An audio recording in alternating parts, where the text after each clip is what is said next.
আইনজীবী হত্যার প্রধান উপদেষ্টা নিন্দা, তদন্তের নির্দেশ। চট্টগ্রাম আদালত এলাকায় আইনজীবী হত্যায় নিন্দা জানিয়েছে অন্তর্বর্তীকালীন প্রধান উপদেষ্টা ডক্টর মোহাম্মদ ইউনূস। তিনি এই হত্যাকাণ্ডের তদন্ত ও যথাযথ আইন প্রক্রিয়া নির্দেশ দিয়েছেন। মঙ্গলবার রাতে প্রধান উপদেষ্টা প্রেস উইং থেকে এই তথ্য জানানো হয়েছে। একই সাথে প্রধান উপদেষ্টা ভেরিফাইড ফেসবুক পেজেও এই বার্তা দেওয়া হয়েছে। প্রধান উপদেষ্টা জনগণকে শান্ত থাকা এবং প্রতীতিকর কার্যকলাপের অংশ নেওয়া থেকে দূরে থাকার আহ্বান জানিয়েছে। প্রেস উইং জানিয়েছেন, প্রধান উপদেষ্টা আইন প্রয়োগকারী সংস্থাগুলোকে বন্দর নগরীয় সহ সব ঝুঁকিপূর্ণ আশপাশ এলাকা নিরাপদ জোরদার করার নির্দেশনা দিয়েছেন। অন্তর্বর্তী সরকার যে কোনো মূল্যে বাংলাদেশের সাম্প্রদায়িক সম্মতি নিশ্চিত করতে ও সমর্থন রাখতে প্রতিশ্রুতিবদ্ধ বলে জানিয়েছে প্রেস উইং। ইসকন সাবেক নেতা চিন্ময় কৃষ্ণ দাসকে গ্রেপ্তারের প্রতিবাদে দেশের বিভিন্ন স্থানে বিক্ষোভ ও সমাবেশ করছে তার অনুসারীরা। আজ মঙ্গলবার বিকেলে হিন্দু উগ্রবাদী সংগঠন ইসকনের সাবেক নেতা ও বাংলাদেশের সনাতনীয় জাগরণ জোটের মুখপাত্র চিন্ময় কৃষ্ণ দাসের জামিন শুনানিকে কেন্দ্র করে চট্টগ্রাম আদালত প্রাঙ্গণে তার অনুসারীদের সাথে পুলিশের ব্যাপক সংঘর্ষ হয়। এই সময় আদালতের নিচতলায় অজ্ঞাপরিচয় ব্যক্তি সাইফুল ইসলাম আলিফ নামের এক আইনজীবীকে পাশের জঙ্গল সিনেমা লেনে নিয়ে গিয়ে মারধরের পর কুপিয়ে হত্যা করে।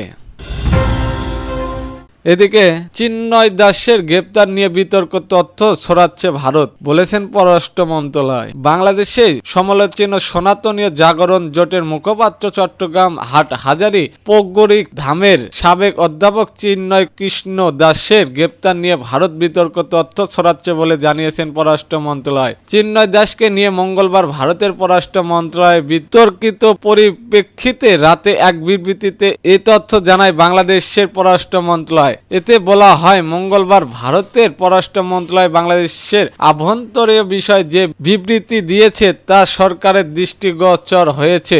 অন্তত হতাশা ও গভীর দুঃখের সঙ্গে সরকার উল্লেখ করেছে যে চিন্ময় কৃষ্ণ দাসকে নির্দিষ্ট অভিযোগে গ্রেপ্তার করার পর কিছু মহল বিকৃত তথ্য ছড়াচ্ছে। ভারতের এই ধরনের ভিত্তিহীন বিবৃতি শুধু ভুল তথ্য ছড়ানো নয়, বরং দুই প্রতিবেশী দেশের মধ্যে বন্ধুত্ব বোঝাপড়া চেতনার পরিপন্থী ও বাংলাদেশের সকল ধর্মের জনগণের মধ্যে বিদ্যমান যে সম্পত্তি রয়েছে এবং সরকারের যে আশা সাম্প্রদায়িকতার প্রতিশ্রুতি ও উপচেষ্টা রয়েছে, বিবৃতিতে তা প্রতিফলিত হয়নি। বিবৃতিতে বলা হয়, বাংলাদেশের জনগণের উপর গুরুতর মানবাধিকার লঙ্ঘনে বিচারহীনতায় যে সংশ্লিষ্ট চলে আসছিল তা সমাপ্ত করার বিষয়ে সরকার যে দৃষ্টিভঙ্গিতা রয়েছে এবং সংখ্যালঘু ও সংখ্যালঘুদের একই নজরে দেখার যে দৃষ্টিভঙ্গি রয়েছে ভারতের বিবৃতিতে সে সম্পূর্ণ উল্লেখ করেছেন। এতে আরো বলা হয়, বাংলাদেশের দৃষ্টিভাবে আবারও চিহ্নিত করে যে প্রত্যেক বাংলাদেশিরা তার ধর্মীয় পরিচয়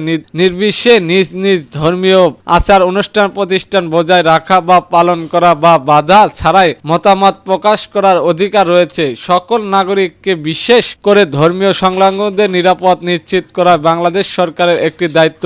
গত মাসে বাংলাদেশে শান্তিপূর্ণভাবে দুর্গাপূজা পালনের মাধ্যমে এটি আবারও প্রমাণিত হয়েছে।